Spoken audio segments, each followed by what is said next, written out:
Essa coletiva a gente faz hoje no sentido de realmente trazer não só a imprensa, mas principalmente a população brusquense, a estratégia que foi montada pelo nosso Estado, né, em relação aos leitos Covid-19.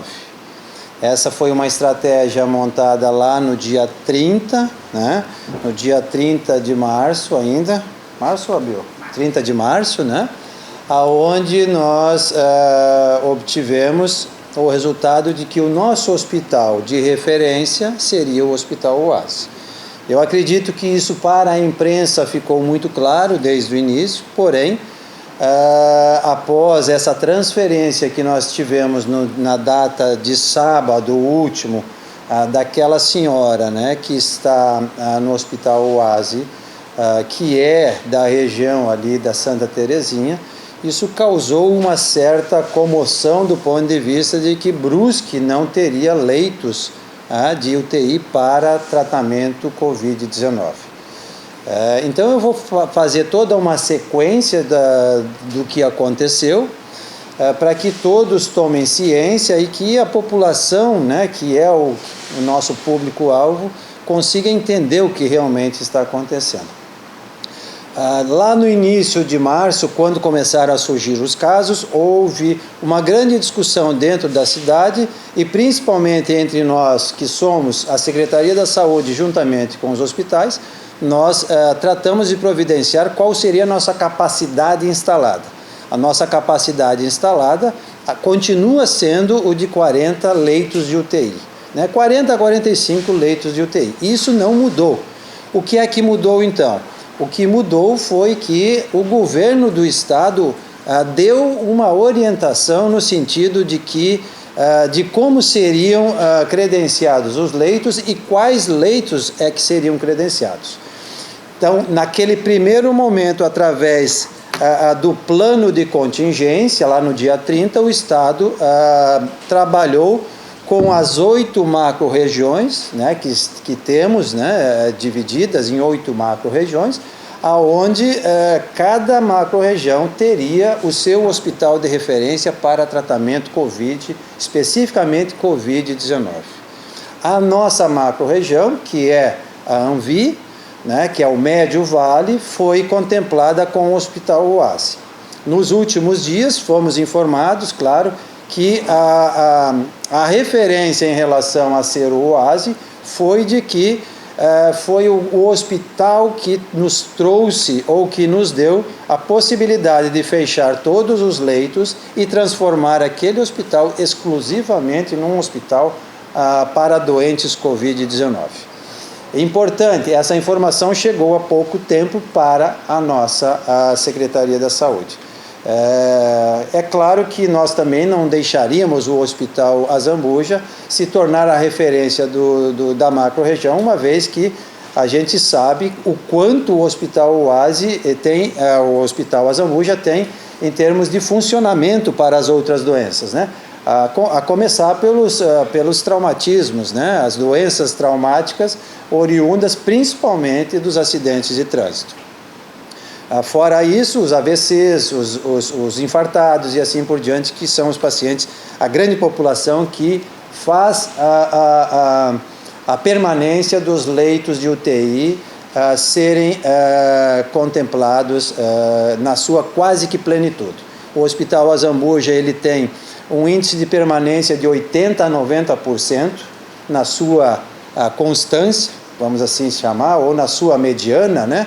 Não na média, mas na mediana, em torno de 80% a 90% de leitos de UTI ocupados, e por isso nós não tínhamos como também dizer que o Hospital Azambuja seria o nosso hospital de referência. Bom, mas retomando a situação, dia 30/3, então o governo do estado lança o plano de contingência, o nosso hospital de referência é o Hospital Oasi, e ao mesmo tempo o governo, dentro desse plano de contingência, mostra e aponta a todos os hospitais e Santa Casas, que são os hospitais filantrópicos e as Santa Casas, de que aqueles leitos que eles possuem dentro das UTIs que não são credenciados pelo SUS, ele estaria credenciando exclusivamente para a Covid-19. Vocês se lembram, no início do ano passado, ou meados do ano passado, não me recordo bem, nós fomos credenciados, nós tínhamos apenas 6 leitos de UTI credenciados até o ano passado. O ano passado, com o novo governo federal Mandetta, né, o ministro anterior, nós fomos credenciados, contemplados com mais 3 leitos de UTI. Então, o Hospital de Azambuja, que antes possuía 10 leitos, 6 credenciados pelo SUS, passou a ter 9 leitos credenciados pelo SUS. E apenas um leito, que ficou para a saúde suplementar e os particulares. Diante desse levantamento que o governo fez, então ele começou a apontar quantos leitos teria para serem credenciados dentro do Hospital Azambuja, quantos leitos teríamos para serem credenciados no Hospital Santo Antônio, no Hospital Santa Isabel, e um plano estratégico de montar leitos no Hospital UASI. Para a nossa região, então, ficou apenas um leito credenciado, ou com a proposta de credenciamento de apenas um leito. Chamamos a reunião o setor administrativo do Hospital Azambuja, onde estiveram presentes o senhor Evandro, o senhor Gilberto e o nosso diretor técnico, o doutor Eugênio. Então, nós fizemos uma reunião naquele momento e tratamos de discutir a situação. Naquele momento, o Hospital Azambuja nos disse: não, nós não queremos que esse leito seja credenciado a COVID, exclusivamente Covid-19, nós queremos permanecer com esse leito vago para os pacientes da saúde suplementar e os particulares que assim, porventura, precisarem de atendimento de UTI. Entendemos, concordamos, porém, e a partir de então, nós fizemos aquilo que o hospital nos apontou. O que o hospital nos apontou? Tu pode fechar a porta, por favor? O que é que o hospital nos apontou? Que eles sim gostariam de ter leitos Covid-19 exclusivos, porém nós teríamos que, o governo teria que fazer toda a montagem do leito de UTI, desde a cama, né, de UTI até a sua disposição de respirador e de aparelhos de monitoração. O governo do estado apontou, né, na data de 20 de abril, que estaria fazendo a verificação dos leitos que o hospital se propunha a atender, né, como Covid-19. É óbvio que o hospital não tem, isso é público, isso é de conhecimento de todos nós, o hospital não tem esses leitos. A solicitação do hospital, inclusive, está escrito: nós precisamos de leito, precisamos de aparelho de respiração e precisamos de aparelhos de monitoração. O que nós temos e garantimos são os profissionais da área médica, os profissionais da área de enfermagem, técnicos, ou seja, o RH como um todo, o hospital cederia e o governo teria que ceder os leitos completos. Assim como ele está fazendo ali no Hospital UASI. O governo do estado até então daí suspendeu essa verificação, porque o hospital não tem os leitos, né? Mas quando da solicitação do Hospital Azambuja, nós automaticamente pegamos o documento, encaminhamos o pedido tanto à nossa CIR quanto à SES, né? O que é a CIR? A CIR é a Comissão Intergestores, né, regional da CISANVI, e a SES é a Secretaria do Estado da Saúde. Então, esses documentos estão todos aqui, né? Foram todos encaminhados via e-mail. Por que foram encaminhados via e-mail? Porque é uma determinação dentro do plano de contingência. Todos os trânsitos de documentos oficiais estão sendo encaminhados via e-mail. Então, no dia 6, fizemos a reunião com o hospital, no dia 7, encaminhamos toda a documentação. No dia 20, a SES encaminhou a solicitação de uma agenda para reconhecimento dos leitos. Não temos os leitos, então eles suspenderam a visita ao hospital. Para nossa surpresa maior ainda, então na data de ontem, dia 11, através da deliberação 340, o governo do estado dispara essa deliberação, pedindo encarecidamente que os municípios que detenham respiradores e aparelhos de monitoramento façam um empréstimo ao estado, porque eles estão entendendo que tem algumas regiões já com falta de aparelhos para respiração e falta de aparelhos para monitoração. Ou seja, nos faz entender que os leitos não virão para Brusque nesse momento, por falta, muito mais por falta de aparelhos, por falta de contingente em termos de equipamentos de UTI para que sejam implantados não só na nossa região, mas com essa deliberação, entendemos que nenhuma região mais, a não ser que se modifique a situação real de hoje, aconteça novos aparelhamentos de hospitais. Hoje, para vocês terem uma ideia, nós temos, e é isso que eu quero trazer a todos vocês, hoje nós temos na nossa região 134 leitos de UTI. Desses 134 leitos de UTI, nós temos não mais do que 18% dos leitos ocupados para Covid.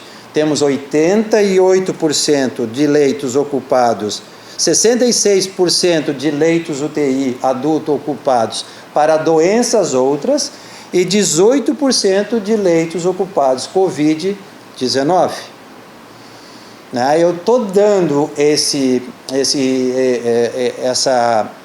essa informação para vocês todos em função de que é inviável, ou melhor, é impossível nós, como Prefeitura Municipal, mesmo que caísse de paraquedas 10 aparelhos de respirador para nós, seria inviável nós fazermos a compra desses aparelhos, porque a gente sabe que o Ministério Público nos proíbe de fazer a compra ou mesmo o aluguel desses aparelhos no momento em que está sobrando leitos de UTI. A grande crítica que a gente faz, e que eu venho fazendo sempre, é que para a nossa macro-região, nós somos uma micro-região, mas nós somos a grande macro-região dessa micro-região. Nós contemplamos aqui o atendimento de aproximadamente 200 mil pessoas. E a nossa crítica ao governo é que, em momento algum, ele apontou que que ele estaria instalando leitos de UTI Covid-19 para nós. Essa é a nossa grande crítica. Na última fala que eu fiz com o novo secretário da Saúde do Estado, o doutor André Mota, ele se sensibilizou bastante, e durante uma entrevista que eu fiz no programa Canal Aberto, eu inclusive falei, Banana, de que nós estávamos esperançosos de que, se tivéssemos insumos, nós poderíamos estar recebendo, estaríamos sendo contemplados com esses aparelhos aqui na nossa região. Ele entendeu que é uma região importante e que a gente deve minimizar essa transferência de pacientes de cidade para cidade. E foi essa a fala dele e foi essa a minha compreensão, e acredito que de toda a equipe nossa que estava nos auxiliando naquele momento, e essa é a nossa grande esperança. A desesperança veio na data de ontem, quando essa deliberação chegou até as nossas mãos, pedindo que, se a gente tivesse alguma coisa para emprestar para o Estado, que por favor a gente fizesse, porque o Estado realmente estava necessitando. Só para vocês entenderem, eu vou fazer a leitura do terceiro parágrafo. Nesse sentido, a solicitação que fazemos neste momento é, em negrito, a disponibilização de equipamentos existentes para a implantação de novos leitos de UTI. Os equipamentos solicitados são respiradores, monitores cardíacos que sejam passíveis de remanejamento para as unidades hospitalares de referência na região de saúde.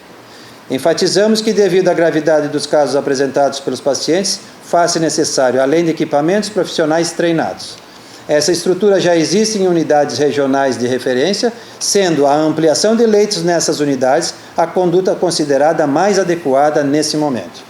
Está aqui, vocês podem pegar essa documentação nos sites do governo, é um ofício circular de número 340/2020, onde o Estado lançou na data do dia 8 de maio, mas a gente teve conhecimento na data de ontem. Então, basicamente, é isso que eu quero mostrar à nossa população. Nós temos leitos Covid-19, sim, não os temos aqui em Brusque. O que é que nós temos em Brusque? Nós temos 9 leitos em Brusque, dos quais todos eles servem para atender pacientes Covid, mas não exclusivamente pacientes Covid. Então, vai chegar um momento, como o que aconteceu no sábado, em que a UTI está lotada, está com os 9 leitos contemplados, com pacientes outros, de outras patologias, né? Pacientes de outro município, como por exemplo Guabiruba, onde infelizmente veio a óbito aquele senhor, né? Nossas condolências a toda a cidade de Guabiruba, né? Não só a família, mas a gente sabe o quanto é difícil a perda, mas todos os 9 leitos estão disponíveis também para atender pacientes Covid, mas eles não vão ficar exclusivos, eles não vão ficar vagos, não haverá vacância do leito em detrimento de termos um paciente com outra patologia precisando de atendimento em UTI. A diferença entre uma coisa e outra é simples. Os leitos da UTI do Hospital Azambuja, eles servem para pacientes Covid-19 e para pacientes do traumatismo craniano, da ruptura do baço, do infarto do miocárdio e assim por diante. Os leitos da UTI dos pacientes Covid-19 é só para os pacientes Covid-19, não é para pacientes outros. Pode ter uma cirurgia monstruosa, que precisa de leito de UTI, tem 10 leitos Covid-19 vagos, ela não vai poder ocupar aquele leito Covid-19, ela vai ter que ser encaminhada para outro hospital. É isso que a gente tem que colocar para vocês, para que realmente a população entenda que, em termos de leito Covid-19, nós estamos sobrando no momento. Para as outras patologias, nós estamos faltando desde sempre. Sempre faltou leito de UTI, infelizmente. Agora, talvez a estrutura de saúde, com essa avalanche, com essa sensibilidade por parte da população e principalmente por parte dos políticos, a gente consiga ter mais recursos financeiros para ampliação de leitos de UTI, para as outras patologias, né? Porém, para a patologia Covid, hoje, no momento, nós estamos com 18% dos leitos ocupados. Eu sei que é difícil o nosso ente ser transferido para outra cidade, eu sei disso. Eu gostaria que todos os nossos pacientes ficassem em Brusque, sendo atendidos aqui pelo nosso corpo clínico do Hospital Azambuja. Mas eu também tenho que entender que o planejamento de contingência, o plano que foi contingenciado naquele momento, naquele dia 30, trouxe para a nossa região um outro hospital. Talvez, se nós tivéssemos tido a percepção naquele momento de que poderíamos fechar o Hospital Dom Joaquim e transformar ele num hospital absolutamente Covid-19, eu estaria de pleno acordo e seria o primeiro a lançar a ideia. Mas, praticamente, eles montaram o plano de contingência sem muito discutir com os secretários, ou quase nada de discussão com o secretariado, e aí a gente perdeu a oportunidade de discussão. O hospital veio, sim, né, escolhido por eles, mas com essa proposta que agora, claro, eu como secretário da Saúde tenho que concordar que eu não poderia fechar o Hospital Azambuja de maneira nenhuma, né? Nós temos o Hospital Azambuja como referência não só de Brusque, né? é como eu disse antes, são mais de 200 mil pessoas que dependem do hospital. Então seria uma proposta indevida da minha parte. Gente, então assim, os nossos pacientes, num primeiro momento, vão ser atendidos no Hospital Azambuja, sim. Nós temos 71 leitos clínicos disponibilizados dentro do Hospital Azambuja, exclusivos Covid-19. Desses 10 é pediátrico, né? Desses 10 é exclusivo para a pediatria. Porém, a internação em UTI vai depender de leitos vagos dentro da UTI, né? E se o nosso hospital, como aconteceu no sábado, estiver lotado de pacientes, nós vamos sim ter que transferir esses pacientes para o Hospital Oasi. Tá bom? Timbó tem quantos leitos, doutor? Oi? Timbó tem quantos leitos? Hoje, assim, o planejamento, para vocês terem uma ideia, de leitos adulto, Covid específico, eu fiz uma conta rápida, temos 246 leitos exclusivos. A enfermaria. De leitos pediátricos, 19. Está faltando aqui a soma do Hospital Azambuja, porque ele entrou, foi compulsório. O Hospital Azambuja não disse nem que sim, nem que não, e aí o Estado credenciou eles compulsoriamente. Tem 61 leitos de adulto, né, além desses 246, e tem mais 10 pediátricos, ou seja, desses 19, seriam 29. Leitos adultos Covid, UTI, nós temos 68, agora com o Hospital de Gaspar sendo credenciado com 10 leitos, e leitos Covid pediátrico, 7. Estão nessa lista o Hospital Santo Antônio, o Hospital Santa Isabel, o Hospital Oasi e agora o Hospital de Gaspar, o Hospital Nossa Senhora Perpétuo Socorro. Obrigado, Bernardo. Exatamente isso. Como é que o Hospital de Gaspar conseguiu esse credenciamento, já que ele estava fora da rota? Ele foi, alugou os aparelhos e pediu credenciamento e automaticamente foi credenciado. A gente não pode fazer isso em Dom Joaquim também, ou é muito tarde isso? A gente pode fazer isso no Hospital de Azambuja. Mas aí o Hospital de Azambuja tem que fazer a compra ou o aluguel desses aparelhos. O Hospital Dom Joaquim não poderia? Fica mais difícil porque o Hospital Dom Joaquim teria que montar toda uma equipe, né, toda uma estrutura de médicos intensivistas, né, que eu acredito que hoje sairia muito mais dispendioso para o hospital.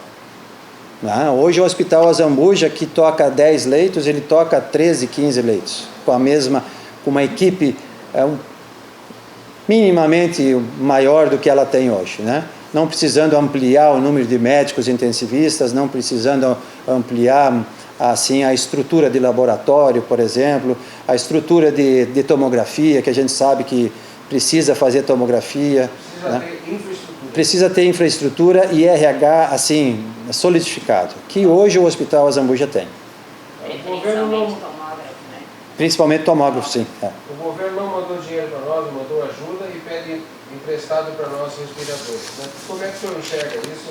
E o governo não ajuda ainda, não veio nada ainda, que eu queria que o senhor posicionasse a nossa imprensa, a nossa cidade sobre esse assunto, da ajuda do Estado de Santa Catarina, do governo do Estado para a nossa cidade disso. Sim, ficou claro a questão das transferências. Acho que ficou clara a questão das transferências, né? Então, todos os pacientes que primeiro, né, a primeira linha é o nosso Hospital Azambuja. Se o Hospital Azambuja estiver sobrecarregado, lotado com os 9 leitos, né, ele vai ser transferido automaticamente para o Hospital Oasi. Ok? Obrigado pela compreensão. Eu concordo em tudo que tu estás falando, Banana. Eu acredito que o governo do estado ele foi bastante autoritário, né, trazendo de cima para baixo, sem abrir para uma discussão essa questão das macro-regiões, os hospitais que seriam colocados como hospitais de referência, sim. Até o presente momento, o que a gente recebeu, e aí foi logo em seguida da nossa entrevista, foram os insumos de material para diagnóstico, que foram aquelas 29 caixas que estávamos procurando e acabaram chegando, sim, 2, 3 dias depois que a gente fez a entrevista. Então, hoje nós temos recebido do governo do estado essas 29 caixas de teste rápido para a Covid-19. É só isso que nós temos. Cada caixa tem quantos testes? Deu no seu total 500 testes, né? 20 testes. São 20 testes, né? É claro, a gente tem o laboratório LACEN, que sempre existiu, que é o nosso laboratório de referência para, não só para a Covid, para sarampo, para rubéola, para todas as doenças, né, mais específicas, infecto-contagiosas, o HIV e assim por diante. Esse é estadual e desde o início ele vem nos trazendo e nos dando aquele amparo através da linha tracejada pelo Ministério da Saúde. Pacientes internados com queixas de Covid, então sim, eles recebem o teste para ser analisado. Não é qualquer paciente que vai fazer o teste do LACEN. Né? Tem aqueles critérios que muita população reclama, se eu estou com dor, estou com febre, não faço o teste. Por quê? Porque o LACEN não aceita, né? Então é mais ou menos isso. Então, poderíamos estar recebendo mais do Estado? Sim, poderíamos estar recebendo mais do Estado. Eu não sei como é que ele vai se comportar agora, já que o Ministério da Saúde, através do Senado, né, disponibilizou 60 bilhões. Já estão falando em 126 bilhões para serem distribuídos. O que a gente sabe é aquilo que eu te comentei e até te passei algumas informações errôneas. São 16 milhões que virão para a Brusque. Desses 16 milhões, 1.900.000 e alguma coisa é especificamente para a Secretaria da Saúde, para ser dividido em parcelas, 4 parcelas, né, que virão em 4 parcelas. A situação é dramática, é crítica, o dinheiro só vem do governo federal. Qual é a previsão da entrada desse dinheiro para a cidade de Brusque? Não temos. O único dinheiro que nós temos, certeza, e que está no caixa, é aqueles 1.764.000 reais, que veio do Ministério. A cidade hoje conta, como é que está a situação de infectados, como é que está a situação hoje no momento e daqueles que estão com sintomas? Hoje nós temos 60 casos positivos confirmados. Desses 60 casos positivos confirmados, nós temos 42 casos com alta clínica, ou os chamados curados, né? Então temos aí 60 para 42 dá 16 casos, né, ativos. Desses 16 casos ativos, nós temos um paciente internado na clínica do Hospital Azambuja e aquela senhora internada na UTI do Hospital Oasi. Temos 343 pacientes sendo monitorados. E desses 343, aquilo que eu já anunciei para a imprensa também, nós temos agora uma ferramenta que nos traz um mapa de calor aonde estão o maior aglomerado, né? O aglomerado não existe, aglomeração de pessoas com sintomas, que são a Santa Terezinha e o bairro todo da Limeira. Então ali nós montamos um planejamento estratégico de reativar, e agora o pessoal da vigilância está chamando de blitz, né, as blitz da vigilância sanitária, no sentido de focar aqueles 2 bairros e tentar buscar não só os monitorados, mas aqueles casos, né, que estão sintomáticos, mas que não procuraram pelo Serviço de Saúde Pública. Para quê? Para que a gente consiga trazê-los a uma avaliação médica dentro do centro de triagem, se for necessário fazer o teste diagnóstico do Covid-19, e aí a gente, né, ampliar o nosso cuidado e a nossa barreira sanitária, né? A gente hoje entende que o vírus ele transita em clusters, né, em grupos, aonde uma pessoa contaminada acaba contaminando os seus mais próximos, né? É muito mais fácil hoje você pegar a doença dentro de casa de um contaminado do que pegar fora de casa, né? É muito mais fácil hoje você pegar a doença de um contaminado trabalhador que trabalha intensamente próximo de você do que pegar no comércio e assim por diante. Essa é a grande novidade que está se mostrando depois daquele estudo de Nova York, onde o prefeito chegou e disse que a grande maioria dos últimos internados em UTI e hospitais eram os que fizeram o isolamento. Os que fizeram isolamento exatamente por causa desse padrão que até então a gente não tinha. São clusters, né? São tribos, vamos assim chamar, né? De pessoas que estão juntas e que aí, junto, tem um contaminado. Desse um contaminado surge 14, como a gente viu lá na 1º de maio. Então a gente tem um exemplo claro aqui na cidade desse movimento cluster que eles fazem, né? Desse movimento grupal que eles fazem. O frio está aí. Está chegando. Qual é a sua perspectiva, qual é o seu estudo, junto com todo o colegiado da nossa saúde, né, com relação ao inverno? Qual é a sua leitura? O que o senhor pode falar para nós? O frio não tem como evitá-lo. É uma estação que está chegando e que vai fazer com que a aglomeração aconteça com maior frequência, não voluntária, mas em função do frio, sim, vai acontecer, né? E isso vai nos trazer um maior número de contaminados, sim. A gente entende que sim, porque é como eu falei, quanto maior for a aproximação das pessoas e quanto maior forem os ambientes fechados, é claro que maior vai ser e com maior rapidez nós vamos ter o índice de contaminados na nossa cidade, não só na nossa cidade, mas no nosso estado como um todo, sim. Eu acredito que sim, porque a gente sabe que o frio e a umidade relativa do ar, quanto maior é a propagação e maior é a contaminação. Doutor, Pois não? só uma dúvida em relação ao que tu falou ao bairro 1º de Maio, né, que é o bairro da cidade que mais tem casos. A SECOM divulga o número de casos de registros da doença e não o número de casos ativos. Tem como dar um balanço de como é que está lá no bairro 1º de Maio hoje? Aqueles estão todos curados. Todos curados? Aqueles estão todos curados. O que a gente tem, para vocês terem uma ideia, ontem a gente fez 18 coletas e hoje a gente já fez hoje lá no centro de triagem 15 coletas. Então, um número que até domingo estava em 1 caso, né, esperando o resultado, hoje nós estamos aí com 30 e até o presente momento 33 casos que vão entrar na fila de pacientes suspeitos Covid-19. Então é muito volátil, é muito dinâmico essa questão, porque depende da procura dos pacientes, né, para o nosso centro de triagem, depende da velocidade de entrega do resultado dos exames, tanto pelo LACEN quanto pela Genolab. A gente está fazendo, vocês poderiam perguntar quantos é próprio e quantos é LACEN. Eu vou dizer para vocês aí numa média de 50-50. Hoje a gente está trabalhando com 50% com recurso próprio para compra do PCR, TR-PCR, e 50% para o LACEN.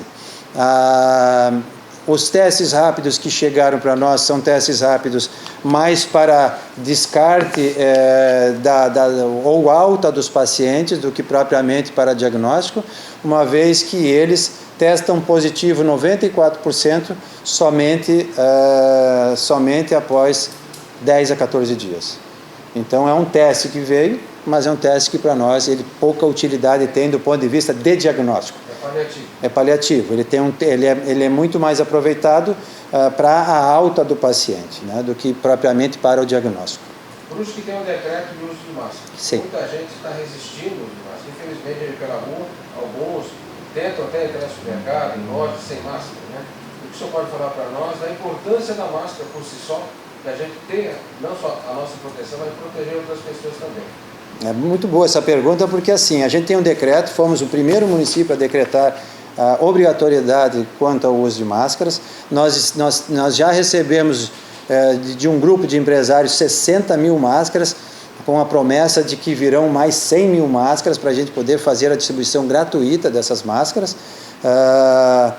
Estamos distribuindo essas 60 mil máscaras dentro do território comercial, supermercados, lojas, shopping, ali na nossa Praça Barão de Schneeberg, em todas as regiões do município estamos colocando máscaras à disposição da nossa população.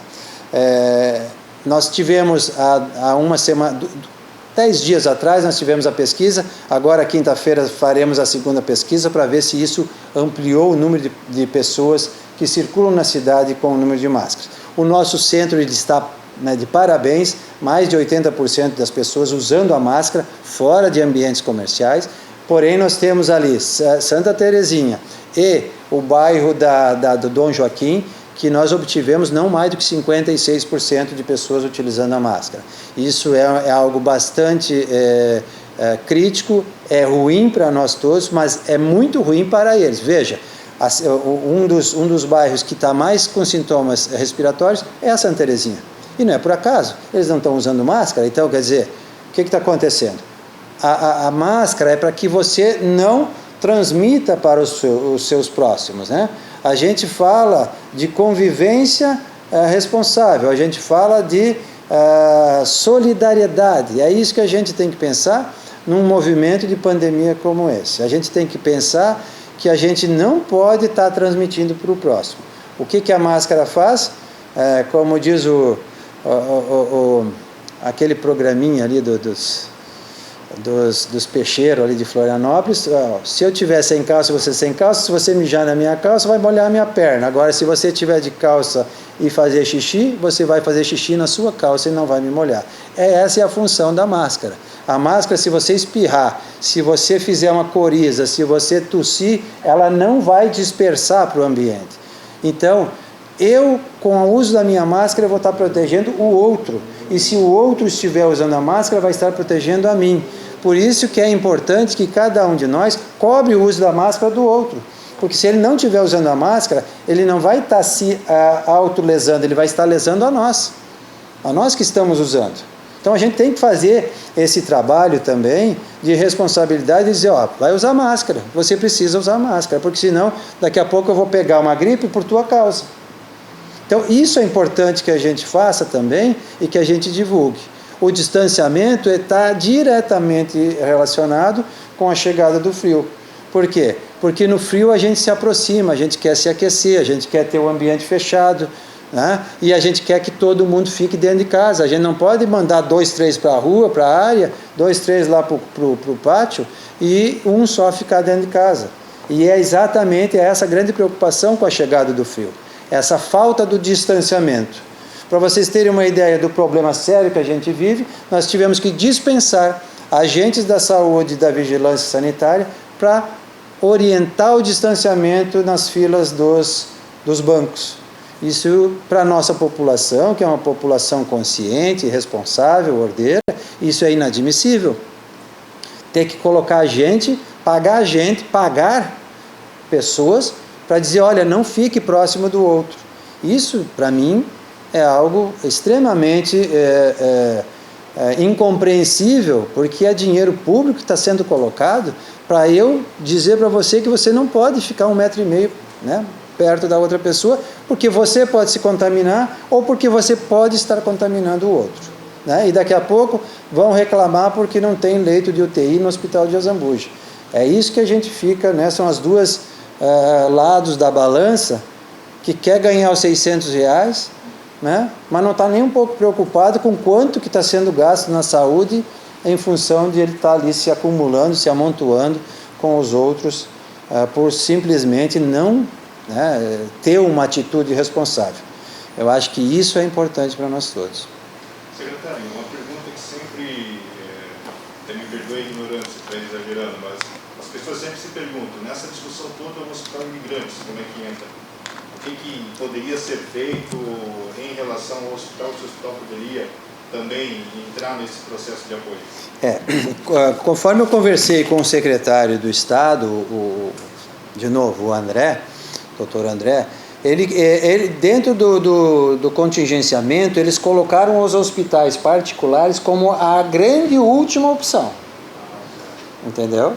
Então, a última opção que nós temos, faltou leito do SUS, faltou leitos Não chegaram o planejado dos 200 respiradores com os 33 milhões. Não chegou. O que a gente vai fazer? Bom, as Santa Casas estão lotadas, os hospitais filantrópicos estão lotados. Para onde é que a gente vai encaminhar? Aí a gente vai começar a falar em compra de leitos dos serviços particulares. Mas nesse momento não. Nesse momento não, até porque, conforme os números que eu apresentei para vocês, aqui na nossa macro-região, a região da Anvi, da Cisanvi, nós estamos com 18%, no dia de ontem, nós estamos com 18% dos leitos Covid-19 ocupados. Ou seja, nós temos 10 leitos ocupados. É pouco. É pouco.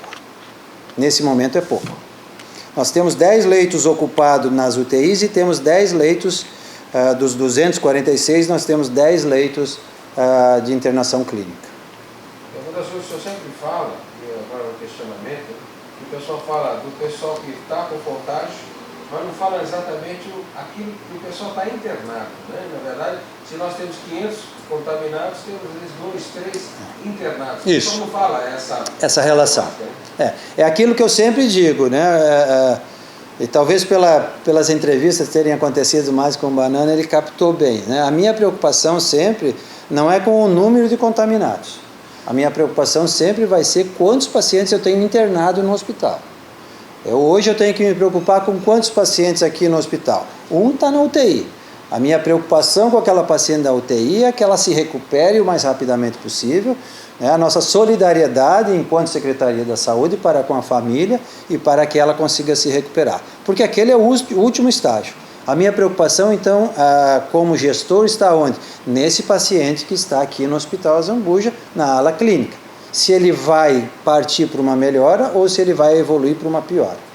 Né? Então, a nossa monitoração sempre vai se dar em cima dos pacientes que estão dentro das clínicas médicas, né, dos isolamentos Covid-19 e o nosso monitoramento, que é diário, através desse programa que a Cisanvi nos disponibiliza, onde é atualizado diariamente quantos leitos nós temos disponíveis, né, quantos leitos de UTI nós temos disponíveis e assim por diante. Então, para nós hoje está tranquilo, sim, apesar de que, do ponto de vista de querer ter leitos exclusivos para a Brusque, isso sim é uma coisa que para nós seria muito interessante.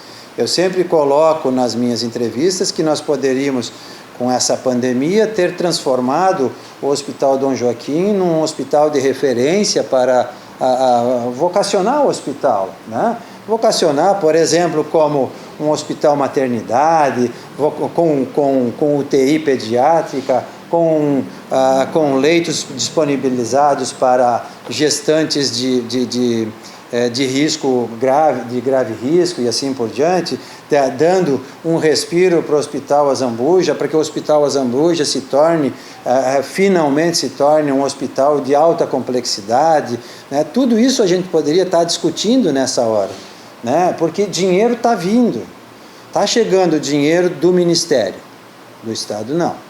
Mas como o Estado não fez nenhuma discussão, e essa é a minha crítica, nós não tivemos essa abertura para conversar sobre isso. Talvez, passada a pandemia, a gente consiga alguma coisa, né? Talvez a gente consiga reescalonar e começar a falar em vocação hospitalar. Os pequenos hospitais, se a gente não discutir vocação para eles vão obrigatoriamente à falência ou na dependência 100% dos recursos municipais, porque não vem dinheiro estadual, não vem muito pouco dinheiro federal, né? E o grande aporte sempre vai ser do recurso próprio do município. Então a gente sim tem que começar a discutir. O Hospital Dom Joaquim é um hospital de excelência, é um hospital que resolve 90% dos nossos problemas e seria uma grande perda se porventura acontecer o que vinha acontecendo com o Hospital Dom Joaquim. Saímos em 2016, tinha 90 leitos credenciados pelo SUS, passou para 75 e até o ano passado já estava em 63 ou 5? Ele tem 47 e 31 SUS. 47 do SUS? Não, 47 total, 31 SUS. 31 SUS. né? Então, assim, cada dia, cada ano, o Hospital Dom Joaquim perde recurso federal, né? A gente precisa rediscutir o modelo de saúde da nossa região. Eu acho que isso é importante. Doutor, sobre aqueles respiradores que os empresários iam adquirir e comprar para o hospital lá, tem uma notícia lá? Então, não temos. É a mesma situação que nós, naquele primeiro momento, isso é importante, excelente pergunta. Naquele momento nós tivemos o quê? Tivemos não sei se foi uma propaganda, né, de marketing e política, porque empresário tal doou um respirador, empresário B doou um respirador, empresário C doou um respirador, o município de Guabiruba doou um respirador, o município de Botuverá doou um respirador, e a grande cobrança caiu sobre os nossos ombros. Sim, mas e Brusque não vai doar nada? Eu disse, bom, Brusque vai doar, mas assim, nós precisamos ter certeza que isso vai chegar. Chegou ontem, só que agora a gente está proibido de alugar. Por que chegou para Brusque? Porque a gente foi pelo caminho inverso. A gente não foi pelo caminho da compra, a gente foi pelo caminho do aluguel. A gente sabia naquele momento que nós não teríamos entrega. Então a gente fez exatamente aquilo que o Hospital de Gaspar fez. Foi nos empresários que se anteciparam, compraram respiradores e alugaram para quem se antecipou. Nós, naquele momento, a gente foi até os empresários, solicitamos o aluguel de 3, ontem eles apontaram que eles podem entregar 2. Mas em discussão ontem com o nosso executivo, o Dr. Jonas, né, Arivec, nosso procurador, Dr. Edson, com esse volume que nós temos de ocupação, a única solução seria o Hospital Azambuja, através daqueles 60 mil reais que foi disponibilizado mês para o Hospital Azambuja, para que faça, né, a contemplação, né, do que ele necessitar, que ele alugue, né, esses 3 respiradores, 2 que foi nos apontado ontem, e que talvez consiga até 3 e traga para o Hospital Azambuja 3, aí sim a gente consegue credenciar. A gente consegue chegar no secretário do Estado da Saúde e dizer, olha, nós temos 3 leitos prontos só para credenciamento. Eu jogo contigo que em 24 horas esses 3 leitos estarão credenciados exclusivamente para a Covid-19. Mas precisa de um movimento proativo do Hospital Azambuja. Nós hospital tem, na verdade, o hospital precisa dar o pontapé inicial. Exatamente. Depende do hospital. Hoje depende do hospital. O que o hospital fez naquele primeiro momento foi solicitar ao Estado que eles implementassem os 10 leitos. Está aqui. Vem o Hospital Arquidiocesano Cônsul Carlos Renault, pessoa jurídica, vem solicitar a habilitação de 10 leitos de UTI completos, com 10 ventiladores, a pressão com PIP, 10 monitores cardíacos, multiparâmetro, 10 camas elétricas, assim como suas estruturas adjacentes à disposição dessa Secretaria da Central de Regulação do Estado de Santa Catarina para o combate ao Covid-19. Aqui o documento assinado pelo senhor Gilberto, doutor Eugênio, esse. E tem mais um carimbo aqui que eu não sei de quem.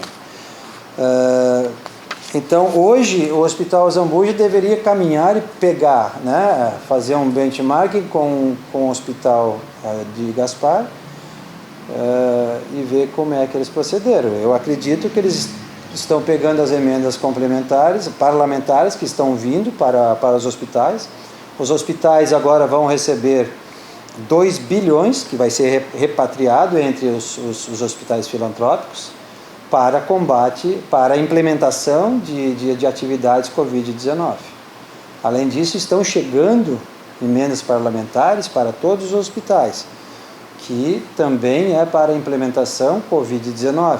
Além disso, os recursos próprios que nós apontamos para o hospital, 48 mil é para a implementação de mais um médico na porta, e 60 mil reais é exclusivo para a Covid-19. Se vai ser gasto com a compra de teste rápido para a análise dos profissionais da área da saúde, ou se vai ser para o aluguel desses esses aparelhos, né, quem vai escolher isso é a administração hospitalar. Hoje, o município não pode fazer a compra porque não existe uma justificativa plausível. Assim como não existe uma justificativa plausível para a gente apontar para a compra de leitos particulares. Hoje não tem. Hoje a gente não tem essa substância polpuda para chegar e dizer, não, nós vamos comprar.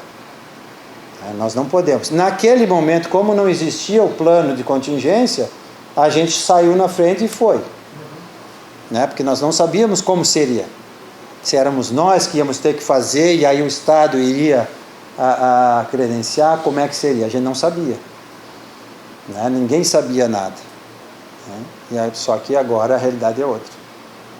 Quer dizer que nós dependemos exclusivamente do Estado, que não nos ajuda, o empresário quer ajudar, o hospital oportunamente se coloca à disposição, aí nós ficamos ainda sobre a chancela, sobre o acordo, se eles vão liberar isso para ter os atendimentos, no caso específico dessa doença, você deveria manter o nosso hospital, ou seja, sem essa autorização do Estado, nós não podemos fazer nada, é isso? Não, se não tiver o credenciamento, não. Mas assim, é importante reforçar que não há negativa nenhuma de hospitais que têm equipamentos e que não foram credenciados também, né? Os hospitais que se equiparam foram credenciados. Por isso que eu digo, eu tenho, posso apostar com vocês que se nós tivermos o leito equipado, nós seremos credenciados. Mas precisamos dar esse pontapé e fazer o leito existir, que hoje a gente não tem.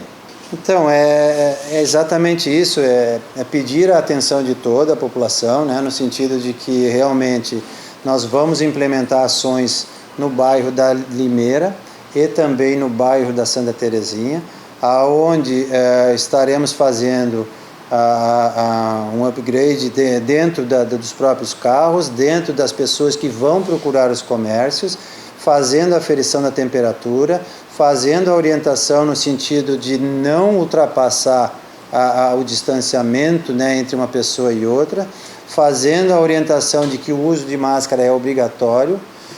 Queremos, daqui a pouco, se essa pesquisa de quinta-feira vier desproporcional negativamente em relação à pesquisa da última quinta-feira, a gente vai ter que chegar para o nosso prefeito e pedir que ele tome uma atitude de maior impacto para aquelas pessoas que estão sem o uso da máscara, porque a gente entende que, como o colega aqui espirrou por 3 vezes, esse espirro poderia ter se espalhado pela sala toda. Não se espalhou por quê? Exatamente porque ele está com a máscara.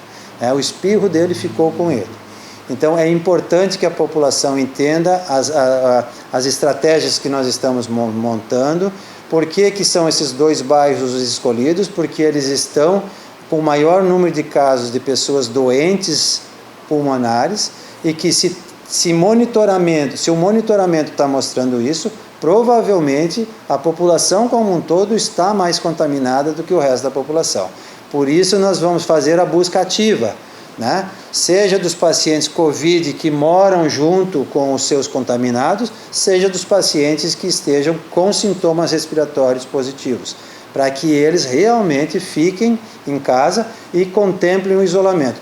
Outra coisa importante que eu não citei é que na última reunião que nós tivemos com o colegiado de empresários, a CIB, CDL, Sindilojas, ficou definido naquele momento que todo empregado vai ser monitorado temperatura na chegada da empresa.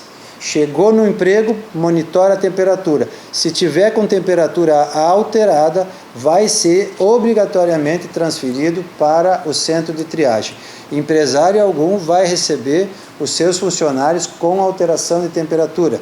Não sei se vocês já estavam sabendo disso tudo, mas isso é importante para nós porque tem muito indivíduo, tem muito munícipe que não quer o atestado, por medo de perder o emprego. Muito pelo contrário, o que o empresariado quer é que você não chegue dentro da empresa dele contaminado. Então fique tranquilo, se você receber um atestado médico de 14, 20 dias para ficar em casa, Não te preocupe porque o empresariado quer que você fique em casa, ele não quer que a empresa pare porque você foi trabalhar doente. Esse é um momento onde a doença pode paralisar uma empresa. Uma empresa pequena, por exemplo, aquela empresa da 1º de maio teve que paralisar, porque das 14 pessoas, 8 que trabalhavam na empresa, os 8 estavam contaminados. Vejam, então assim, o desfalque que isso vai trazer para qualquer empresa. Então é importante a população entender que o empresariado está do nosso lado e ele quer que todo empregado, né, vá trabalhar, sim, mas que vá trabalhar sem nenhum sintoma. Muito obrigado.